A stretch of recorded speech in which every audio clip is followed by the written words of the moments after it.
You know, I love spending time with you. I love sitting here talking about wealth. Not wealth, never gonna talk about that. Probably, never say never, but capitalism is another conversation for another day.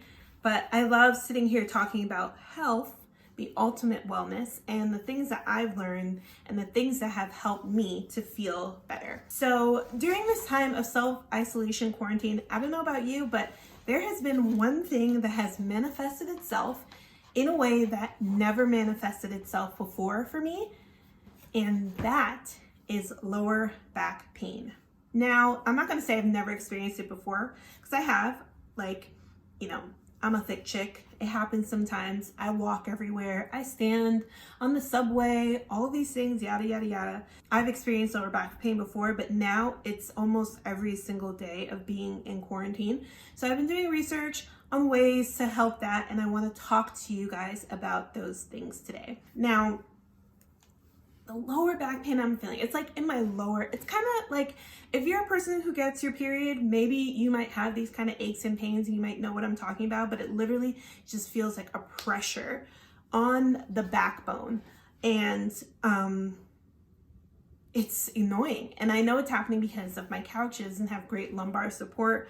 And then my kitchen chairs, like none of these things, my couch, my bed, my kitchen table chair, none of those things were meant to be sat on for 8-9 hours a day. So I understand why I'm getting this pain, and I just need to start doing things to alleviate it. And here are the things that I'm doing. First and foremost is yoga. I am doing yoga to alleviate my back pain because the moves really help you stretch your muscles and, you know, awaken your bones.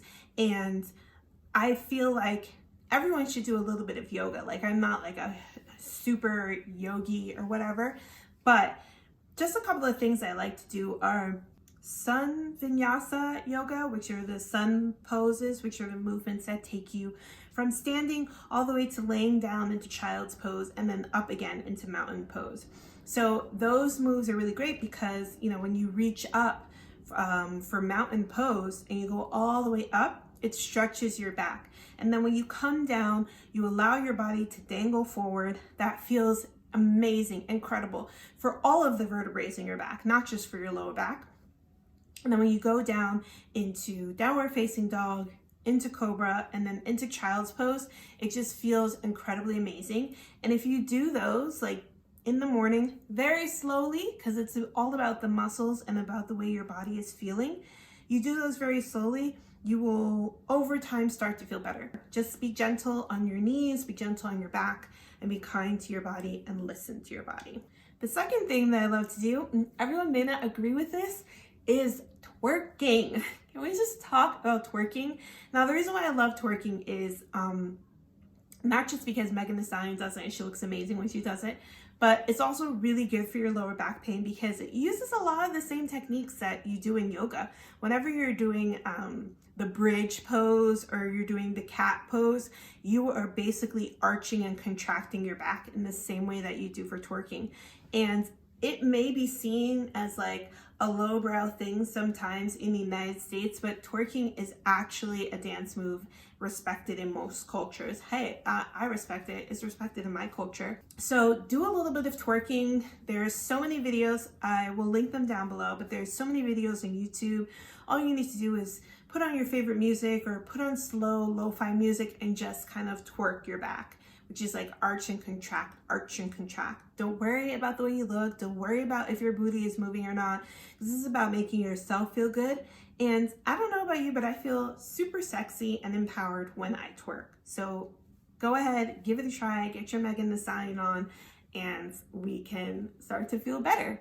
Now, the third thing that I like to do to help my back feel better is to basically use oils, hot oils. So I will take any oil I have lying around, but the ones I have now are olive oil and shea butter oil. I'll put that in a microwave safe container. Then I'll put it in the microwave for like 30 seconds, 40 seconds, and then I'll allow it to cool down to the touch a little bit, and then I will rub it on the area of my back, and I will rub it for like You can do it for 30 seconds, but I like to do things for 60 seconds just to give it enough time to really seep into the skin and, you know, just really dig the cushiony parts of your fingers into your back. Also take the knuckles and roll them into your back so that you can start to alleviate the tension, because a lot of the time when we have aches, it's our muscles.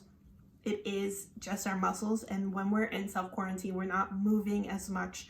We're not going up and down stairs. We're not walking or anything like that our body is used to. And it's not used to sitting on a bed in a cushion or these weird kitchen table chairs for long periods of time. Then the fourth thing that can go right along with the oils is I like to take a washcloth. You can take any cloth actually and make sure it's wet. Put it, not wet, but kind of damp. Put it in the microwave, warm it up for 30 seconds, take it out, allow it to cool, and then put it on the area of your back. And just lay on your stomach to give that thing a chance to seep into your back and allow your muscles to feel that heat. It's just so important to get heat into the muscles, because a lot of times when we're sitting there, our muscles are not working, they're dormant, they're getting cold, and when they get cold, they get tight, they get tense, and they start to ache, unfortunately. So make sure you can do that after you put the oil on. You can put the hot rag on top of it and feel better. And even on Amazon, they have these, I don't know what you call them, like they're cushions or like heating pads that are made for period cramps, but everyone can use them on any part of your body. You also put them in the microwave and they feel so, so, so good. And the next thing that I like to do, I think this is number 5, is take a bubble bath. Take a bubble bath. It's that thing with heat again. Get the water hot, put some Epsom salt, put some oils in there, and just sit down in the tub and allow yourself to really, really, really relax. It will help if you do these things in order, because, you know, all these things will help and contribute to your lower back pain feeling so, so much better. And number 6, if it's so bad that you really cannot take the pain, you've been doing these techniques for a couple of days, go ahead and take a painkiller. Like, I'm not against it at all. It's better than living in pain. But first and foremost, make sure you're trying natural things. You're listening to your body. You're drinking water, because our muscles need water, or they'll get stiff and hard and cold, and you don't want that to happen. So yeah, take a painkiller if you need, and also go for a walk around the block for 10-15 minutes. No one's saying you have to run, and we're not saying do it in the rain or do it at night, but do it because your body's not used to being inside and sitting on a couch all day. And yeah, those are the things that I like to do. If you have any techniques for lower back pain, let me know down below, because I'd love to hear about it. I love learning new techniques because these are the things that I do that work for me, but you may know something else that may also help. And I feel like we need to spread these home remedies around, these techniques, these grandma techniques. So yeah. And if you've made it this far, thanks so much for spending your time with me. I really value it. Go ahead and hit that like, comment, subscribe button, and don't forget to follow me on Instagram. And I love spending time with you. I'll see you next time. Bye.